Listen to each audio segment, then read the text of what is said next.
fyrir strákana okkar, fyrir stórasta land í heimi, fyrir frost á fróni, fyrir blóm í haga, fyrir fortíð, fyrir framtíð, fyrir Íslendinga, fyrir alla.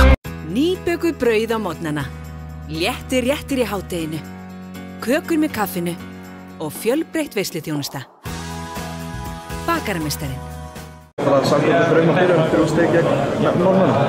Já, þetta var gott start en náttúrulega nú þurfum við að ná okkur niður og undirbúa næsta leik. Ef við töpum þeim leik þá tekur annar byrjun rétt í rauninni og góð byrjun, sérstaklega fyrri hálfleikurinn var sérstaklega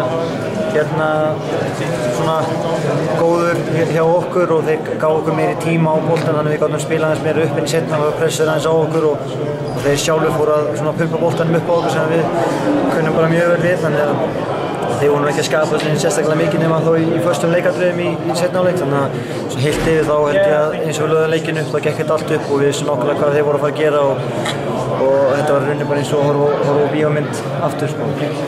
Fannst þér ekki eins og þeir að kannski byrja betur til að þegar við skora? Fannst þér svona liggja, með hálfpressu liggja aðeins á okkur?